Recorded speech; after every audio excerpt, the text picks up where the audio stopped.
ఇక ఇప్పుడు ఈ మధ్యాహ్నం రాసిర్రా ఈ వార్త ఇప్పుడు ఏమని చెప్పాలి నేను? నిన్నవాడు దాకా రామన్న బండి సంజయ్ గారితో కలిసి నవ్వుకుర్రు, కలుసుకుర్రు, హాయ్ అంటే హాయ్, బాయ్ అంటే బాయ్ అనుకుర్రు. 4 రోజులే మళ్ళీ ఏమంటే ఊకే పంచాయతీ పెట్టుకుంటారు. మరి ఏమైంది మా బండి సంజయ్ గారికి మా కేటీ రామన్నకి ఇద్దరికి? ముచ్చట ఏంటంటే మరో వ్యాధంలో కేటీఆర్ అట, మరో వ్యాధంలో కేటీఆర్ స్మగ్లింగ్ చేసిన ల్యాండ్ క్రూజర్ వాడుతున్నారన్న బండి సంజయ్. ఇప్పుడు ఏదైతే కేటీ రామారావు గారు వాడుతున్న ల్యాండ్ క్రూజర్ కారు ఉన్నదో అదట ఎవడో ఒక దొంగనా కొడుకు తెచ్చిన కారట. మరి బండి సంజయ్ గారు అంటారు, మరి అది ఎంత నిజమెంతో అబద్ధంతో మనకు తెలియదు, మరి భవిష్యత్తులో బయటపడతాయి కానీ. సో అయితే వాడుతున్నారు. మరి స్మగ్లింగ్ చేసిన వెహికల్స్ వాడతారా? స్మగ్లింగ్ చేసిన వెహికల్స్ ఎట్లా వాడతారు? మందికి నీతి చెప్పి మనకు మంగళార్తంటే ఎట్లా అనేది బండి సంజయ్ గారు క్వశ్చన్ చేస్తారు. ట్విట్టర్ వేదికగా ట్వీట్ చేసిండు ఈ అంశం పైన. ట్వీట్ చేసి మరి ఏం సంగతి, మరి నువ్వు ఏదో బండి వాడతాను బాగానే ఉంది, ఆ బండి మరి స్మగ్లింగ్ లో వచ్చిందంటారు అని చెప్పేసి ఆయన క్వశ్చన్ చేసే ప్రయత్నం చేశాడు. పంచాయతీ అయిపోయింది. మళ్ళా పరువుల ఇజ్జత్ దావా కేసులు పెట్టలేము, మరి దీని మీద కూడా చెప్పలేము. ఇజ్జత్ దావా కేసులు పెట్టి మన లోకల్ రోజు అనుకుంటే మేము కార్యకర్తలందరూ చూసి మురిసిపోయి నువ్వు అని చెప్పేసి కార్యకర్తలు మనం కొట్టుకోవద్దు. వాళ్ళు కొట్టుకుంటే మనం చూడాలి మంచిగా సంతోషంగా, బాగున్నారు బాగా కొట్టుకుంటాను. మనకు అవసరం లేదు అసలు పంచాయతీలలో ఏళ్ళు పెట్టొద్దు మనం, వాళ్ళు మంచిగానే ఉంటారు. కేసీఆర్ ఫ్యామిలీ కంపెనీ పేరుతో వాహనం రిజిస్ట్రేషన్ అయిందట. కేసీఆర్ ఫ్యామిలీ కంపెనీ పేరు, మన కంపెనీ పేరు రాయలేదా? మరి కేసీఆర్కే సంబంధం, కేసీఆర్ కుటుంబానికే సంబంధం, లేదా కేటీఆర్కే సంబంధం. అది స్మగ్లింగ్ చేసిన వెహికల్ అంట. నీకు TS09D 6666 ల్యాండ్ క్రూజర్ దొడ్డిదారులో వచ్చిందంటూ ట్వీట్ చేశాట. కలకాలం రేపిన కేంద్ర మంత్రి పోస్టు. ట్విట్టర్ వేగా స్పందించిండు. TS09D 6666 ఎందుకంటే నాయనకి ఇష్టమైన నెంబర్ కదా, 6 నెంబరు. మరి అందుకే కొడుకు వేసుకొని తిరుగుతాడు. ముసలాయన పామోదుల వంటాను కాబట్టి కొడుకు వేసుకొని తిరుగుతాడు, బాగానే ఉంది. బండి సంజయ్ గారు ఒక చిన్న ప్రశ్న ఏంటంటే, కేసీఆర్ గారి కేటీఆర్ గారి ల్యాండ్ క్రూజర్ కారు కొనేంత పైసలని అనుకోవట్లేదు.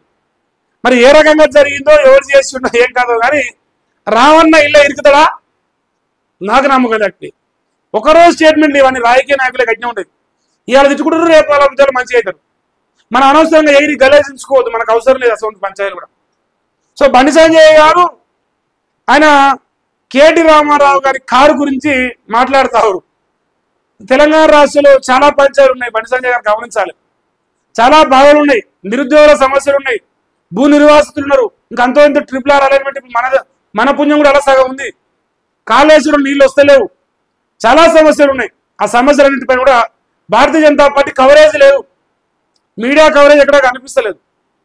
ప్రజలు అదే బీజేపీ విషయంలో అనుకుంటారు, అరే ఏం పని చేస్తావు నాయకులు, ఏ రకంగా అధికారులకు వస్తారు, అధికారుల కోసం చెప్పని సరిపోదు ఇలా.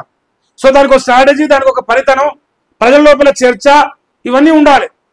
సో ఇప్పుడు ఈ పేపర్లు నేను ఓపెన్ చేస్తే 80 to 90% coverage only BRS versus Congress అనే ఉంటుంది. మీడియా ఛానల్స్, పేపర్స్ మొత్తం ఎక్కడా కూడా బీజేపీ నాయకులు కవరేజ్ ఉన్నట్లే. సో 21 నెలలుగా నేనే చెప్తా ఉన్నా, తెలంగాణలో అధికారులకు వస్తామని చెప్పుకోవడం సరిపోదు. 8 మంది ఎంపీలు, 8 మంది ఎమ్మెల్యేలు గెలిపించడం, మన ప్రజా సమస్యల పైన కొట్లాడాలి. ప్రజల పైన చాలా సమస్యలు ఉన్నాయి, వాళ్ళ తరఫున నిలబడాలి. కాంగ్రెస్ ప్రభుత్వాన్ని బీఆర్ఎస్ ప్రభుత్వం పైన విరుచుకబడాలంటే ఎక్కువ విరుచుకబడి ప్రశ్నించాలి. ఇక ఆ స్పేస్ ను ఏదైతే గ్యాప్ క్రియేట్ అయిందో ప్రజలకు ప్రభుత్వానికి మధ్య, ఆ గ్యాప్ ను బీఆర్ఎస్ యూజ్ చేసుకుంటారు. బీఆర్ఎస్ ప్రజల లోపల మంచి పేరు తెచ్చుకునే ప్రయత్నం చేస్తాము. మళ్ళా మంటారు రేవంత్ రెడ్డి పోతే బండి సంజయ్ గారు బీజేపీ రావాలంటలేరు ప్రజలు. ఆయన వద్దాగా మళ్ళీ కేసీఆర్ఏ కావాలంటారు. అంటే ఆ గ్యాప్ ఎందుకు వచ్చింది? మళ్ళీ ఎందుకు ప్రజలు సడన్ గా 8 సీట్లు పార్లమెంట్లు బీజేపీకి ఇచ్చి మళ్ళీ సడన్ గా డైవర్ట్ అయిపోయి మళ్ళీ బీఆర్ఎస్ కావాలనే కాడికి వచ్చింది? అంటే మన పనిలో ఎక్కడో లోపం ఉన్నది, మనం చేసే పనిలో ఎక్కడో లోపం ఉన్నది. ఆ లోపం ఏందో దయచేసి గమనించి భారతీయ జనతా పార్టీ అధికారంలోకి తీసుకురావడం కోసం బండి సంజయ్ గారు కానీ మిగతా 7 ఎంపీలు, అదే రకంగా 8 మంది ఎమ్మెల్యేలు, ఇంకా ఓడిపోయిన వాళ్ళు అందరూ కలిసి మూకుమ్మడిగా బటేంగేతో కచేంగే అందరూ కలిసి ఉండి మరి పనిచేయాలని కోరుకుంటాను. ఇవన్నీ చిన్న చిన్న పంచాయతీలు, అవి వాళ్ళు అనుకోరు, మనకేం సంబంధం లేదు. కార్యకర్తలు అనవసరం ఎగరొద్దు. ఆ కారు బండి నెంబర్ అనేది పెద్ద మ్యాటర్ కాదు మనకు. అందుకంటే లక్షల కోట్ల కుంభకోణాలు జరిగినాయి. ఈరోజు జరుగుతున్నాయి కాంగ్రెస్ రాజ్యాలు కూడా. వాటిపైన మనం ఫోకస్ పెట్టాల్సిన అవసరం కనిపిస్తాం. సో నా ఉద్దేశం నేను చెప్తా ఉన్నా.